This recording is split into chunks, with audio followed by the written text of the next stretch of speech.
Assalamualaikum wabarakatuh.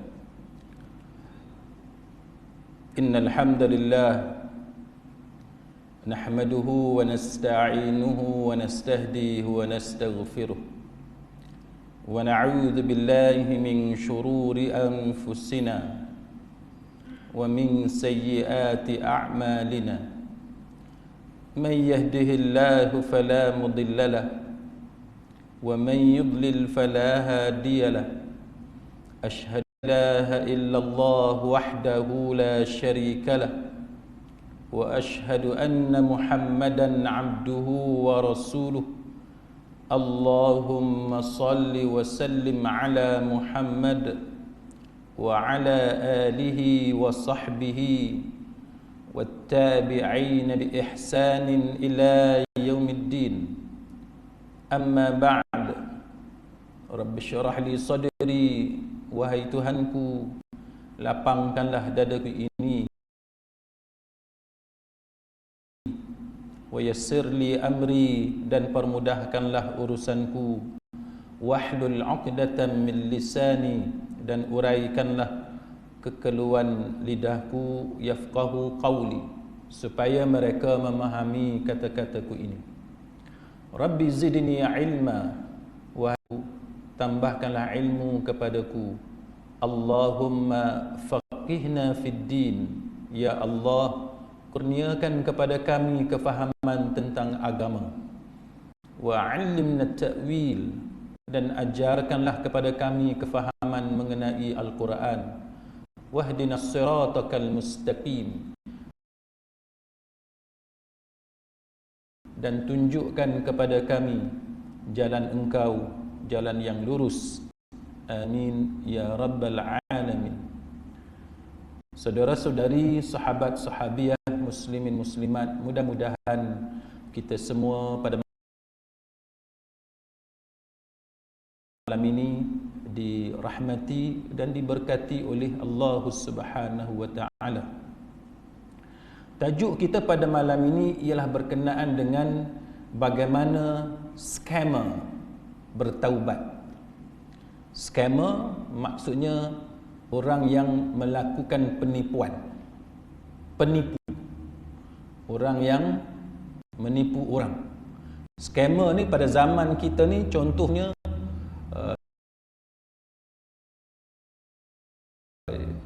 sama ada dia sendiri ataupun dia menggunakan perantaraan, dia menyamar sebagai pihak berkuasa, sebagai contoh kan? Dia menyamar sebagai pihak berkuasa. Dia kata ni panggilan dari mahkamah ataupun daripada PDRM, Polis Diraja Malaysia, ataupun dari custom, macam-macam lah, immigration kan? Income tax, lembaga hasil dalam negeri, macam-macam. Lepas tu dia ugut, diancam. Ada tunggakan teks, cukai yang belum bayar lah, ada perintah mahkamah, macam-macam. Ada kena blacklist, nara hitam, polis narkotik cari, macam-macam. Dia ugut, dia gempak, menyebabkan mangsa ni takut. Dan sebagaimana yang kita tahu, kemudiannya mangsa transfer kan, buat pindahan wang. Ada yang puluh ribu, ada yang ratus ribu dan sebagainya.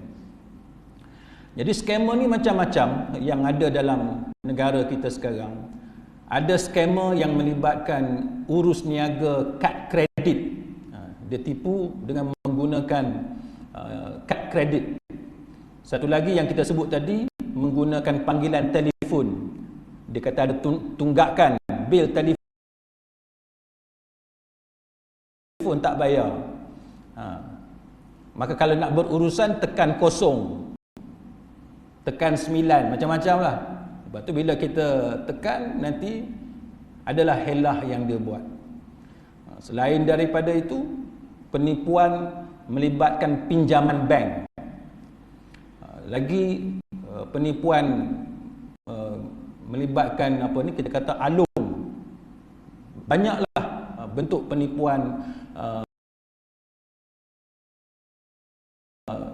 investment, pelaburan dan sebagainya, tapi sebenarnya benda tu tak ada apa-apa. Dia janji kosong, dia janji ada berapa persen profit, ada bonus macam-macam, tapi lepas tu bila kita bagi duit kepada dia 10,000 ke 20,000, dia hilang. Maka yang terlibat dalam benda-benda macam ni, ada orang yang beragama Islam, ada orang yang bukan beragama Islam, ada bangsa Melayu, ada yang bukan bangsa Melayu. Tetapi kita malam ni tuan-tuan, kita tujukan khas untuk kita yang beragama Islam. Sebab kita orang Islam, antara akidah kita, keyakinan kita ialah kita mati. Bila kita mati, kita melangkah masuk ke alam barzakh. Dan kita nak make sure, kita nak pastikan perjalanan kita di alam yang satu lagi adalah perjalanan yang selamat. Sebagaimana atas dunia kita mahu selamat, atas dunia kita nak bahagia, kita nak gembira, maka di hari akhirat lebih-lebih lagi kita mahu perjalanan kita selamat, menggembirakan, bahagia. Dan akhir sekali ada istana, ada kediaman dalam syurga Allah Subhanahu wa taala, insya-Allah. Maka sebab tu kita pada malam ni kita nak bincang. Bagi sesiapa yang pernah terlibat menipu orang ataupun pernah terlibat buat zalim dekat orang. Mungkin kita pernah buat naya dekat adik-beradik kita sendiri. Kita ambil harta dia secara zalim. Kita ambil duit adik-beradik kita secara zalim. Mungkin. Mungkin juga melibatkan kezaliman yang kita buat kepada kawan kita ataupun kepada orang yang kita tak kenal. Maka pada malam ni kita nak tengok tuan-tuan sekalian, kenapa perlunya scammer ataupun orang yang melakukan penipuan ini, dia perlu bertaubat kepada Allah Subhanahu wa taala. Maka kita mulakan dengan hadis dalam Sahih Imam Muslim. Hadis ni hadis Ali bin Abi Talib radhiyallahu anhu, yang mana Ali bin Abi Talib menyatakan bahawa Rasulullah alaihi wasallam pernah bersabda, la'anallah, Allah Ta'ala melaknat. Allah Ta'ala melaknat. Allah Ta'ala laknat siapa? Man dhabaha li ghairillah, orang yang menyembelih, dia buat korban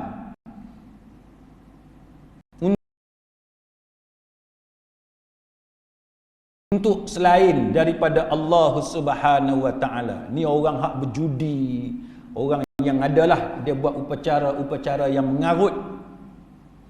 Saya duk ingat dulu yang mengarut, yang khurafat ni, kita duk ingat cerita khurafat tidak khurafat ni orang Melayu, orang Islam je dia ada cerita-cerita lagu ni. Rupa-rupanya tuan-tuan, masa pejabat saya di Taman Selat, saya jumpa satu orang Cina. Orang Cina ni, dia tengok kereta saya. Masa tu kereta saya nombor plate dia 4444, 4444. Cina ni kata dekat saya, you punya number cantik, dia kata. Cina tu kata, you punya number ni cantik. Kita tuan-tuan, kita duk biasa duk handle kes accident, kan, kes kemalangan bagi pihak plaintiff. Jadi kita tahulah cerita Cina, dia tak suka nombor 4. Nombor 4 ni dia memang cukup tak suka. Sebab tu tuan-tuan tengok developer Cina pun, kan, developer Cina pun hatta elevator, lift tu pun tak ada nombor 4. 1, 2, kan, 3, nombor 4 tu tak ada, kan, nombor 4 tak ada. Alamat rumah nombor 4 tak ada. Jadi saya pun pelik lah, pasal apa Cina ni dia perli aku apa kan, dia perli aku ni. Saya kata, alah tokek, you jangan duk perli-perli macam tu. Saya tahulah Cina tak suka nombor 4. Saya kata kat dia. Dia kata, siapa cakap? Cina tu kata, siapa cakap? Saya kata, buat banyak lawyer-lawyer Cina yang kita duk berkawan, kita tahulah memang lawyer Cina apa ni, kawan-kawan saya yang Cina tak suka nombor 4.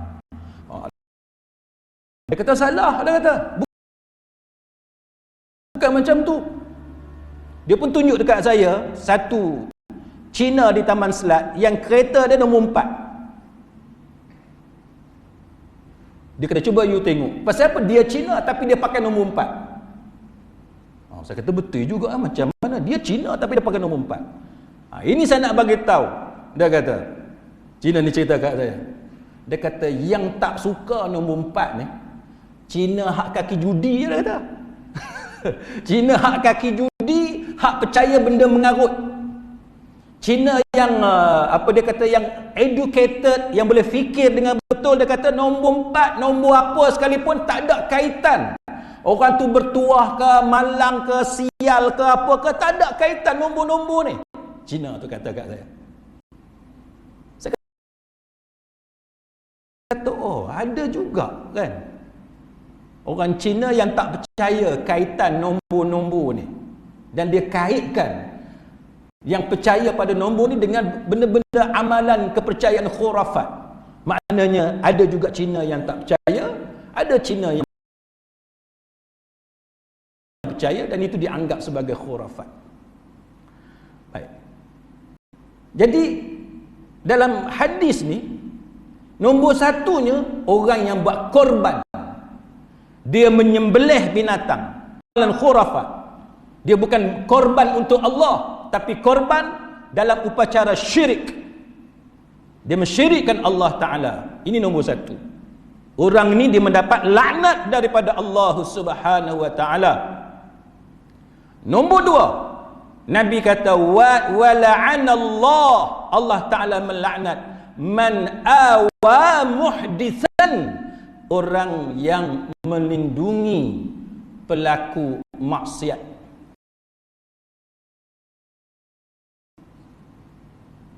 Nombor dua, siapa yang jadi protector, pelindung, dia jadi tokek, dia yang duk lindungi benda-benda yang berdosa ni, benda-benda yang Allah Ta'ala murka, dia yang jadi tokek, dia yang jadi ketua, maka orang tu Allah Ta'ala laknat dia. Kita jahat tuan-tuan, tapi kita ada bos yang duk jaga kita supaya kita jadi jahat. Bos kita tu dilaknat oleh Allah. Kita ada buat benda-benda buruk, tapi ada orang yang menaungi kita, maka yang menaungi kita tu, yang menggalakkan kita buat benda berdosa itu, dilaknat oleh Allah Subhanahu Wa Ta'ala. Ini sebab tu kita, tuan-tuan sekalian, dosa ni kita tak boleh lari. Kita ada dosa, saya ada dosa banyak kan, tuan-tuan, perempuan juga, kita ada dosa banyak tuan-tuan. Nak kata kita tak ada dosa, yang tu mustahil. Yang tidak berdosa hanyalah Nabi kan, maksum. Kita yang biasa, orang biasa ni kita banyak dosa. Kita tu macam dosa, macam kesalahan Nabi Adam alaihi salam. Wa asa Adam rabbah fanasiya wa lam najid lahu azma. Telah derhaka Adam alaihi salam akan Tuhan dia. Fanasiya, dia dalam keadaan lupa, dia lalai. Wa lam najid lahu azma, dia tidak ada keazaman yang kuat untuk menentang Tuhan.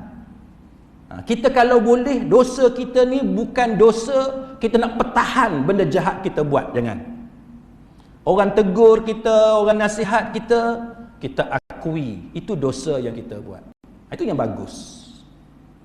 Tapi kalau kita nak tegak benang basah, kita nak pertahan kemungkaran yang kita buat, kita nak teruskan juga lakukan, kita bimbang.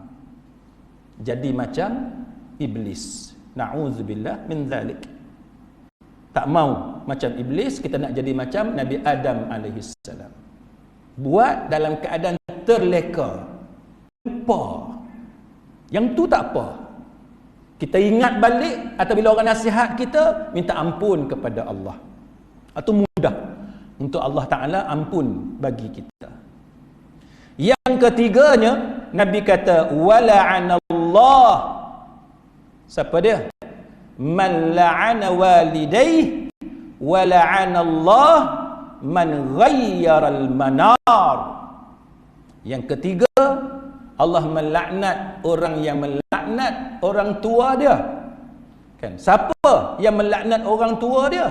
Iaitu orang yang buat benda yang menyebabkan orang cela ibu bapa dia, menyebabkan orang kutuk mak ayah dia. Maka itu yang dikatakan Allah Ta'ala menyebabkan mak ayah dia dilaknat, dicela oleh orang. Yang keempat, yang ada kaitan dengan tajuk kita ini, ialah Allah Ta'ala melaknat sesiapa yang man ghayyaral manar, orang yang mengubah border, sempadan, tanda-tanda dekat tanah tu, batu, kita alih batu, ambil tanah orang. Dalam hutan,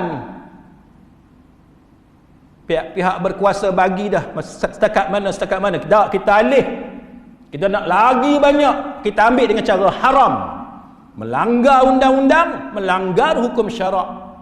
Maka orang yang alih tanda-tanda sempadan, dia besarkan hak dia dengan cara yang haram, dia ambil hak orang dengan cara yang haram, maka orang ni dilaknat oleh Allah Subhanahu wa taala. Sebab tu tuan-tuan, bila kita dengar perkataan laknat, kita takut. Bukan benda kecil, bukan benda yang kita boleh buat main-main. Bila Nabi sallallahu alaihi wasallam sendiri menyatakan bahawa ini adalah golongan yang dilaknat oleh Allah, kena ada rasa takut dalam diri kita. Hak orang, hak orang tu hak siapa? Mungkin hak adik-beradik kita sendiri, mungkin hak kawan kita, sebab kawan kita jenis betul bendul, dia percaya kat kita, dia trust dekat kita, dengan sebab dia percaya kat kita, dia tak check sebab dia percaya kat kita. Maka kita ambil dengan cara yang batil, dengan cara yang tak betul, ataupun apa sahaja benda yang kita buat, kita ambil hak orang, maka itu dilaknat oleh Allah Subhanahu wa taala. Dengan sebab itu kita kena taubat, kan? Kita kena taubat. Jangan buatlah benda-benda yang macam ni, kan? Umur kita ni tuan-tuan, mungkin setakat minggu depan kita tak tahu. Mungkin ada 2-3 tahun lagi, ataupun mungkin panjang lagi 20 tahun, lagi 30 tahun. Hanya Allah Ta'ala sahaja yang maha mengetahui ajal kita tu bila. Maka sebelum datang ajal kita, ada keperluan untuk kita bertaubat. Maka bila kita nak bertaubat, scammer ni tuan-tuan, orang yang menipu ni, dia bukan taubat biasa. Dia bukan boleh taubat biasa. Dia ada taubat yang kena betul, ikut sebagaimana kesalahan yang dia buat. Kita kena tengok kesalahan macam ni, taubat dia macam mana. Kesalahan lagu lain, taubat dia lagu lain. Kita nak kena tahu, supaya bila kita taubat kita benar-benar diterima oleh Allah Subhanahu wa taala. Baik, apa beza tuan-tuan sekalian? Apa beza taubat scammer dengan taubat pendosa-pendosa lain. Apa beza? Baik, scammer ni tuan-tuan, masalah dia apa? Scammer ni masalah dia makan harta secara haram. Lepas tu pula dia latih keldai account hak tumpang. Dia ada orang-orang dia nak tumpang account.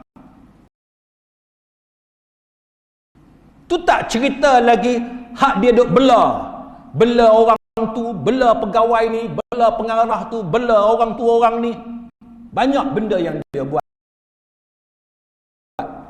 Menyebabkan scammer ni bila dia nak taubat, dia ada syarat-syarat dia yang tertentu.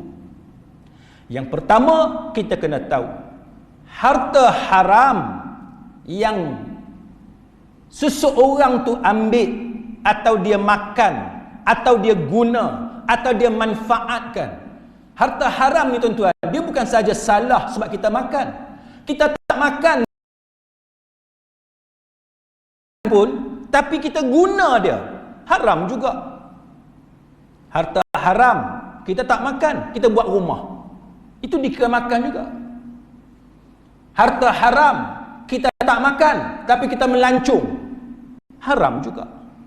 Harta haram kita tak makan, tapi kita buat beli aksesori kereta, haram juga, dikira makan. Al-intifa', kita memanfaatkan satu-satu benda tu, dia termasuk dalam pengertian al-akl, makan. Jadi kita guna, dia termasuk kira makan juga, yang dilarang oleh agama. Jadi harta haram ni kita kena tengok haram dia macam mana. Para fuqaha, kan, para ulama, dia bahagikan harta haram ni dua. Ada dua pembahagian harta haram. Satu, harta haram yang kita dapat yang mana saling reda meredai antara satu sama lain. Maknanya tidak melibatkan kita buat naya pada orang. Kita tak tipu orang. Kita tak tipu, tapi berdosa juga. Harta tu dikira haram juga. Contoh apa dia? Contohnya ialah jual beli arak, minuman keras. Tu reda meredai. Kita beli, kita jual. Kita beli, orang tu jual. Kita jual, orang tu beli. Saling reda meredai. Dua betul arak, tuak, samsu ke apa ke, benda haram, dadah dan sebagainya, benda haram. Harga berapa? RM500. Kita dapat barang, duit 500, kita bagi dekat kawan tu. Halal lah? Halal. Adakah akad lagu tu? Tak ada kot kan. Bila beli arak ni tak ada kot kan. Halal? Tak ada. Biasa tak ada lah. Yang tu. Yang halal ni kita beli dekat, beli ikan, beli sayur, beli barang lain. Yang tu adalah halal apa semua. Baik. Beli arak, jual beli arak. Saling reda meredai, tapi dia haram. Taubat yang tu, dia tak perlu kita minta maaf dengan dia, tak perlu. Sebab saling reda meredai, tapi arak tetap haram. Maka taubat jual beli arak, dia tak melibatkan manusia. Walaupun terlibat dengan manusia, tapi tak perlu kita taubat dengan cara pergi jumpa dengan penjual arak atau pembeli arak. Saya minta maaf lah, hak saya buat selama ni. Tak payah. Sebab tu saling reda meredai. Satu lagi, contoh transaction yang saling reda meredai, na'udzubillah, kita melanggani pelacur. Na'udzubillah. Sekadar contoh. Dia datang layan kita, kita bayar untuk malam tu 500. Pasal apa 500? Untuk kita boleh bersama dengan dia, dia urut kita apa semua, dia layan kita pergi makan ke apa ke, harga dia 500. Dia layan kita, kita dapat servis dia, kita bagi 500. Saling reda meredai. Kita seronok, dia pun seronok. Kita seronok dapat layanan dia, dia seronok dapat duit kita. Kita pun taubat, kita insaf, kita tak mau buat dah benda-benda macam tu. Kita taubat kepada Allah. Adakah wajib kita pergi jumpa dengan pelacur tu, minta maaf dengan dia? Tak wajib. Tak ada kaitan pun dengan dia. Hanya kita dengan Allah. Sebab transaction itu saling reda meredai, sama-sama suka dan sama-sama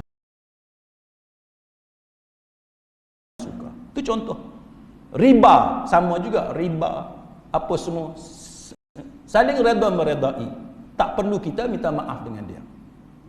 Tapi yang kita bincang malam ni, scammer, tipu orang. Kita ambil duit orang, kita tipu dia. Dia bagi duit kepada kita. Atas kepercayaan, kita akan invest 20,000. Kita pun lari. Dapat duit 20,000, kita bawa lari. Dia rugi. Maka kita, bila kita nak bertaubat kepada Allah Ta'ala, tak boleh bertaubat hanya dengan Allah. Kena pergi cari mangsa kita, minta maaf dengan dia. Ganti balik, compensate kerugian yang dia alami. Berapa banyak dia rugi, kena ganti balik, wajib ganti balik.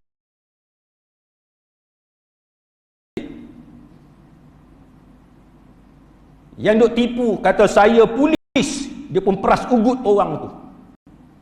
Padahal kita bukan polis, kita orang awam. Kita menyamar sebagai polis. Kawan tu bagi dekat kita 10,000. Kita pun selepas 20 dah tua dah, insaf, kena cari balik orang tu. Jadi ini yang dibincangkan oleh para ulama tentang bagaimana cara taubat scammer, orang yang melakukan penipuan. Dia buat anaya kepada orang lain. Tak kiralah orang lain tu siapa, adik-beradik dia sendiri ke, jiran dia ke, kawan dia ke, orang asing yang dia tak kenal ke, tak kira. Maka wajib kita cari orang tu, compensate dia. Antara apa yang disebut oleh Nabi alaihi wasallam, contohnya tuan-tuan dalam Sahih Bukhari. Hadis dalam Sahih Bukhari.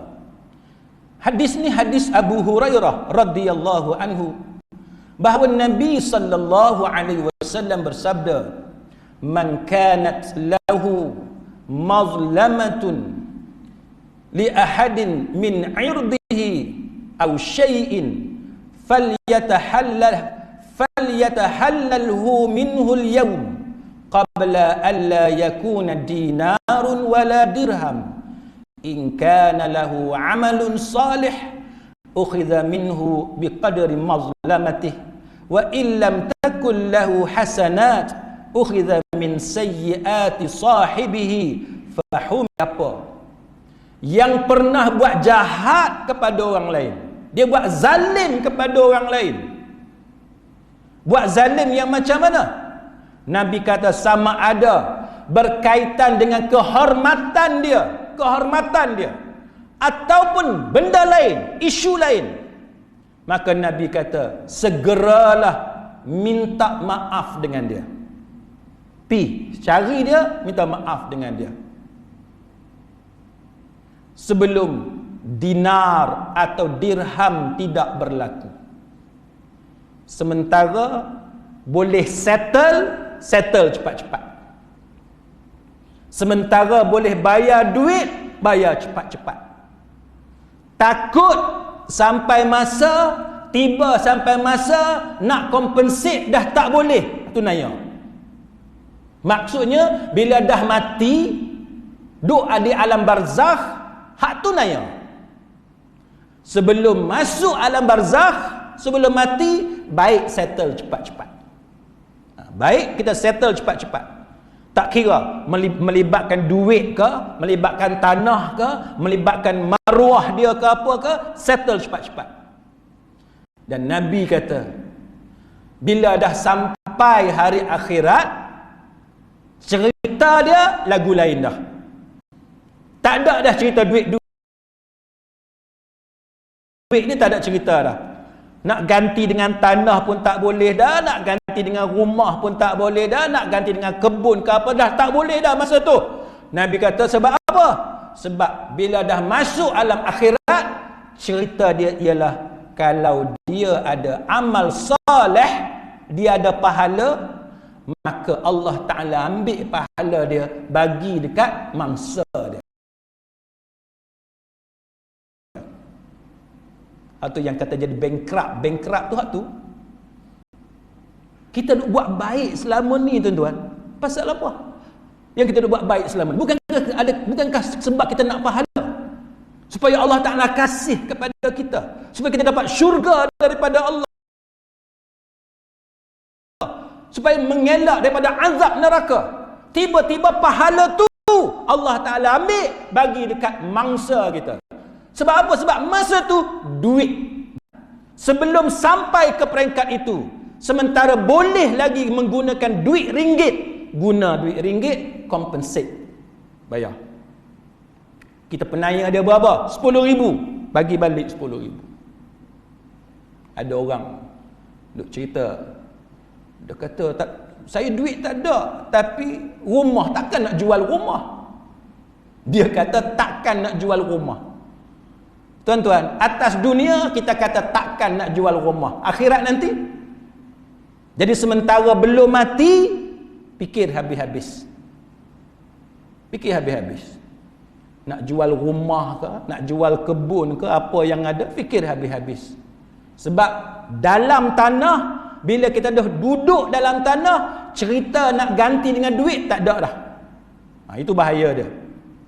Maka jikalau dia tidak ada amal soleh, pahala tak ada, ataupun dah habis dah pahala dia, maka diambil dosa mangsa dia, lalu dilemparkan kepada dia. Dosa tu ambil daripada mangsa dia adalah dosa-dosa mangsa dia tadi, ambil dosa dia. Nabi menggunakan istilah dilemparkan kepada dia. Nah, ambil. Masa tu tuan-tuan, kita ni dah dosa banyak. Nak tanggung dosa mangsa kita pula. Sebab tu, sementara kita ambillah peluang ni. Nabi SAW pernah menceritakan tentang orang yang bankrupt di hari akhirat. Berjumpa dengan Allah, pahala ni macam-macam duk ada. Pahala macam-macam ada. Pahala semayang, pahala puasa, pahala berjihad, pahala sedekah, duk jamu orang, kenduri apa semua. Pahala ni macam-macam ada pahala. Baca Quran dan sebagainya. Tapi masalah orang yang bankrupt ni, masa dia atas dunia, dia suka buat zalim pada orang. Suka buat zalim pada orang. Kadang-kadang kita tak faham tuan-tuan. Orang masjid tapi tipu orang. Lebay, pakai kopiah, pakai serban, tapi buat penaya orang. Kita tak faham. Ni, dalam 2-3 hari ni duk cerita pasal satu syekh tarikat. Dia ni anak kepada syekh tarikat yang besar lah, saya tak mau sebut nama. Tapi dalam fatwa negara kita, tarikat tu memang diharam. Tarikat yang sesat. Maka duk heboh beberapa hari ni pasal kesesatan tarikat tu. Gambar anak syekh tu. Syekh tu dah mati dah. Syekh tarikat ni sudah meninggal dunia. Anak dia jadi syekh. Jadi ketua lah tarikat tu. Orang duk sebar tunjuk gambar anak dia dengan serbannya, dengan jubahnya, pakaian syekhnya, tapi suka duk ambil gambar dengan perempuan-perempuan seksi. Perempuan pakai baju, tuan-tuan, dada ni separuh. Dada ni separuh. Kita nak tengok gambar Syekh tu dengan perempuan dekat handphone kita pun kena paling kanan kiri. Takut bini kita melintah ke belakang ke apa, kawan kita tengok ke, malu. Kita hak tengok gambar dia pun malu rasa. Orang kata apa, ustaz duk tengok gambar perempuan, kita malu tengok. Tapi ni contoh. Kita orang masjid, kita ahli zikir, konon-kononnya. Tapi kita ni kalau dengan perempuan, tu dia kanan kiri, 3-4 orang belah kanan, 3-4 orang belah kiri, pakai seksi, menonjolkan payudara dan sebagainya. Ini contoh benda yang menakutkan kita, yang dilakukan oleh orang yang nampaknya macam lebay, macam alim, macam reti agama, macam orang baik, tapi dia buat benda-benda yang tertentu.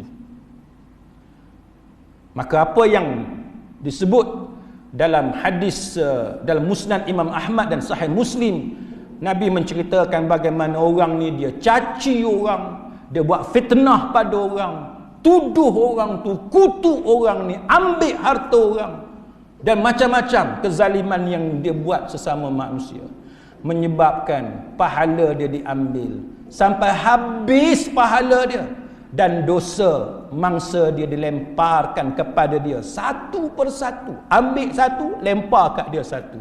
Ambil satu, lempar kat dia satu. Sehingga akhirnya dia dilemparkan ke dalam neraka oleh Allah. Na'udzubillah min zalik. Ini contoh kan? Ini contoh, tuan-tuan sekalian, benda yang diberi amaran oleh Nabi sallallahu alaihi wasallam. Sebab itu dalam hadis lain Nabi sebut alal yadi ma akhadhat hatta tuaddi. Orang yang ambil barang wajib menanggung apa yang dia ambil sehinggalah dia kembalikan barang itu. Dia ambil duit, bagi balik. Dia nak taubat, kena bagi balik. Kalau benda tu dah tak ada, dah rosak ke apa ke, kena ganti nilai yang sama. Kena ganti nilai yang sama.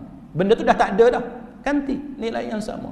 Itu baru betul-betul bertaubat kepada Allah Subhanahu wa taala. Imam Ibn Rushdi kata, kalau barang dia sudah hilang kan, dah tak ada dah, maka hendaklah dinilai dengan nilai semasa kan, dengan market price. Harga dia sekarang berapa, ganti, bayar balik.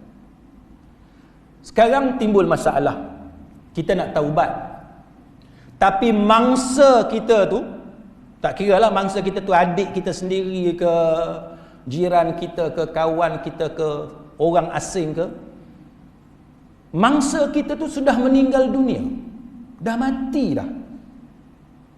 Kita nak taubat ni, kita buat jahat dekat dia 20 tahun yang lalu. Sekarang kita kena COVID, ada long COVID, duk batuk lah, nak bernafas tak boleh lah, nak jalan pun dah tak berapa, nak kuat dan sebagainya. Duk teringat ni, aku ni tak lama ni, kita ada sakit, kita kencing manis lah kan, duk ulang alik dialisis dan sebagainya, mata dah rabun sebagai contoh, kita ada sakit. Maka kita kata tak boleh, aku kena taubat ni, rasa tak lama hidup ni. Maka kita duk ingat, duit ni nak bagi kat anak ni, rumah ni nak bagi kat isteri kita, apa semua duk bagi-bagi harta, teringat yang kita 20 tahun dulu kita pernah buat zalim pada orang, kita pernah tipu dia. Kita cek orang ni, dia dah mati dah, dia dah mati dah. So macam mana kita nak minta maaf dengan dia? Yang anak kita tak apalah, kita bagi harta isteri kita, kita bagi harta siap-siap. Ni mangsa kita ni yang kita buat jahat dekat dia 20 tahun yang lalu. 20 tahun yang lalu. Dia mati dah. Macam mana kita nak buat? Maka para ulama berbeza pendapat dalam masalah ni. Macam mana nak selesaikan taubat kita yang buat jahat pada orang, yang mana orang tu dah mati. Orang tu dah mati. Macam mana kita nak taubat? Pendapat yang pertama di kalangan para ulama, nombor satu, pendapat yang pertama kata tidak ada taubat bagi dia. Apa dia? Tidak ada taubat bagi dia. Ini berat. Pendapat yang pertama ni berat. Kalau mangsa kita dah mati, kita nak taubat kepada Allah, kita terikat dengan dia, cari dia, dia mati dah. Maka pada ketika itu, pendapat yang pertama di kalangan para ulama, tidak ada taubat bagi kamu. Tidak ada taubat bagi kamu. Habislah, tutuplah. Ini dahsyat. Ini dahsyat. Pendapat yang pertama ni dahsyat. Alasan apa? Alasan kerana dia tidak lagi dapat meminta maaf kepada mangsa dia. Maka apa yang dia boleh buat? Dah habis dah peluang untuk dia minta maaf. Maka dia nak taubat dengan taubat yang sempurna dah tak ada dah. Hanya tinggal dengan Allah sahaja. Mangsa dia tak ada dah. So macam mana dia nak buat? Apa yang dia boleh buat ketika itu hanyalah memperbanyakkan amal soleh. Buatlah baik banyak-banyak. Sebagai persediaan nanti di akhirat dia akan jumpa orang tu. Siaplah diri. Siap macam mana? Buat benda baik. Pahala biar banyak supaya bila kita jumpa orang tu nanti di hari akhirat, kita jumpa dia dalam keadaan pahala kita banyak. Agak-agak mampu tak nak buat yang ni. Saya duk tengok pendapat ni tuan-tuan. Saya duk tengok pendapat ni, saya sendiri rasa takut. Saya sendiri rasa takut. Takut kalau saya ada buat naya dekat orang.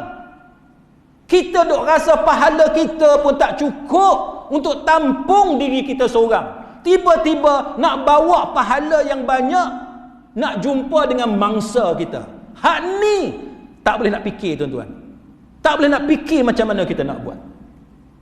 Pendapat yang pertama ni kata, dia tidak boleh hatta nak bersedekah atas nama mangsa tu pun tak boleh. Dia tipu kawan tu berapa banyak? 20,000. Tak apalah, ambil duit 20,000, dah ada 20,000 ni, sedekah kat masjid atas nama mangsa dia hak 20 tahun lepas. Pendapat yang pertama kata tak boleh. Alasan dia kerana sedekah yang diberikan itu tidak diterima oleh Allah Ta'ala. Berdasarkan hadis Ibnu Umar radhiyallahu anhuma, yang mana Nabi kata la tuqbalu salatun bighairi tuhur wala sadaqah min ghulul. Nabi kata, hadis ini dalam Musnad Imam Ahmad dan Sahih Muslim, tidak akan diterima sembahyang yang dilakukan tanpa bersuci, tak ambil wuduk, tak mandi hadas, tapi pergi sembahyang. Sembahyang macam ni Tuhan tak terima. Dan nombor dua, Nabi kata sedekah daripada hasil corruption, dengan cara yang salah. Maka sedekah hasil haram ni Tuhan tak terima. Nabi kata. Ini adalah pendapat yang pertama. Pendapat yang kedua, kan? Pendapat yang kedua. Dan ini pendapat jumhur ulama, majoriti ulama. Pendapat ni senang sikit. Agak menggembirakan kita. Pendapat yang kedua ni, dan dia pendapat majoriti ulama. Dia kata apa? Pendapat jumhur ulama, kalau kita tak boleh bagi dekat mangsa tu sebab dia dah mati, ni 20,000 ni hak kita tipu dia dulu. Ada 20,000. Pergi cari dia, dia dah mati dah. Orang tunjuk ni kubur dia. Kita nak buat apa duit 20,000 ni? Maka ulama yang pendapat yang kedua ni, jumhur kata bolehlah kita bagi kepada keluarga dia, bagi pada waris dia. Siapa waris dia tuan-tuan? 5 orang. Waris utama kita panggil, waris utama. Ayah dia kalau ayah dia masih hidup, mak dia kalau masih ada lagi, pasangan dia, spouse dia, isteri dia ataupun suami dia, anak lelaki dia ataupun anak perempuan dia. Ini waris utama lah kita panggil. Kita mengaji faraid, Kita panggil waris utama. Hak lapis hak mula-mula tu 5 ni. Pi cari 5 ni. Ada tak ayah dia ke, mak dia ke, pasangan dia ke, anak dia ke, pi cari, bagi tahu. Ni duit 20,000, ambil. Bagi dekat dia. Dan ini adalah pendapat jumhur ulama. Manakala bab sedekah tu, kita 20,000 tu, kita nak bagi dekat masjid, nak bagi dekat maktafiz atas nama mangsa yang kita tipu dia. Lama dah, tapi dia dah mati. So kita sedekah atas nama dia. Ni atas nama kawan aku dulu ni yang aku tipu dia. Niat untuk dia, bukan untuk kita, untuk dia. Sebab kita takut dosa. Takut dosa, tak mau duit ni bagi dekat masjid, bagi dekat maktafiz untuk dia. Maka jumhur ulama kata supaya bila kita sedekah dengan harta haram ni, dia ada 2. Satu, mudah-mudahan Allah Ta'ala bagi pahala kepada kita. Sebab apa pahala kepada kita? Sebab kita menunjukkan kesungguhan taubat kita. Tak mau benda haram. Tak mau dah benda haram. Benda hak baru buat ke, yang dah lama buat, kita tak mau. Maka kita bagi benda tu, aku tak mau. Ni harta haram. Mudah-mudahan Allah Ta'ala terima taubat kita. Dia bagi pahala kepada kita. Kerana kita menyesal di atas dosa lampau kita.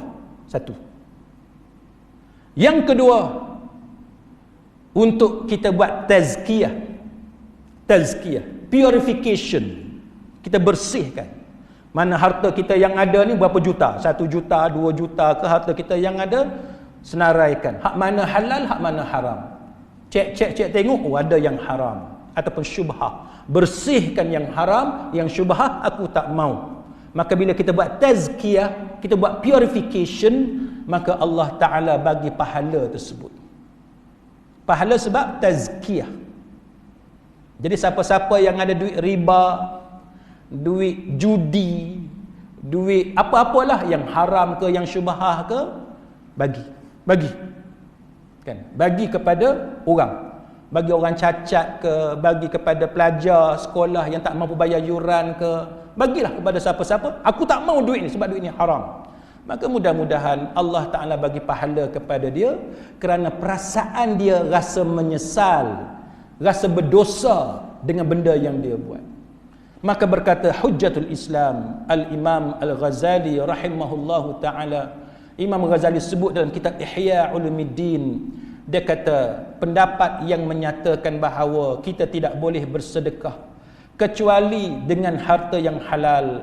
Dia kata ini hanya berlaku jikalau sedekah itu diniatkan untuk dapat pahala untuk diri sendiri. Yang tu betul. Manakala kalau kita serahkan harta tu sebab kita tak mau harta tu, kan, nak bebaskan diri kita, yang tu kita dapat pahala sebab kita menyesal. Ini penjelasan oleh Al-Imam Al-Ghazali rahimahullahu ta'ala. Maknanya katalah kita tipu orang. Kita tipu orang, duit kita juta-juta. Kita pun nak buat amal kebaikan. Sponsor 2 orang pergi umrah tiap-tiap tahun. Tiap-tiap tahun ada 2 orang. Seorang 6,000, 2 orang 12,000. Semoga dapat pahala. Hak ni Imam Ghazali kata tak dapat pahala. Sebab masa dia sponsor orang pergi umrah tu, dia niat, dia nak buat baik, dia nak dapat pahala daripada duit haram tadi. Yang tu tak boleh. Tapi kalau dia ada duit haram, oh ni duit haram ni, aku tak mau duit haram ni, aku berdosa ni, aku nak taubat kepada Allah Ta'ala, aku tak mau buat dah benda ni. Maka hak mana duit haram, dia nak perhabis, dia tak mau, dia benci duit haram. Maka cara dia macam mana? Sponsor orang pergi umrah, buat masjid, buat sekolah, sebab dia tak mau duit haram. Itu barulah Allah Ta'ala terima dia, taubat dia. Mudah-mudahan ada pahala daripada Allah. Dan begitulah juga kan pendapat Ibn Utsaimin rahimahullahu ta'ala, dia kata pahala akan menjadi milik orang yang pemilik asal duit tersebut. Pahala sebenar dapat kepada pemilik asal duit itu. Manakala orang yang buat dosa tadi, pahala kat mana? Pahala kerana dia bertaubat kepada Allah. Itu penjelasan oleh Syekh Ibn Utsaimin rahimahullahu ta'ala. Jadi sidang hadirin mukminin, mudah-mudahan seboleh-bolehnya kita janganlah jadi scammer. Janganlah duk tipu orang. Duk ambil duit di orang dengan cara memperdayakan manusia. Jangan. Sebab bila kita nak taubat, kita nak masuk alam satu lagi, susah kita. Susah. Kan? Sangat susah. Kita ni tuan-tuan kerja kilang. Dengar kata kilang nak tutup, gelisah. Tak boleh nak kata apa. Duk terbayang anak bini, duk terbayang kereta bulan-bulan nak bayar, rumah nak bayar, duk terbayang macam-macam. Kita jadi pegawai kerajaan. Bos panggil, kata kita kena gantung. Bila kena gantung, gaji apa? Gaji separuh ke gaji penuh? Kena gantung. Separuh kan? Separuh. Kalau gaji 10,000 tinggal 5,000. Kalau gaji 5,000 tinggal 2,500. Oh, panik tuan-tuan, panik. Pasal apa? Dapat gaji separuh, nak bayar tu anak sekolah macam mana? Cemas kita. Hak ni cerita kita malam ni bukan majikan kita, bukan bos kita, bukan pemilik kilang tuan-tuan. Hak cerita kita malam ni Allah. Kita di alam satu lagi yang kita semua ni tak tahu apa akan jadi.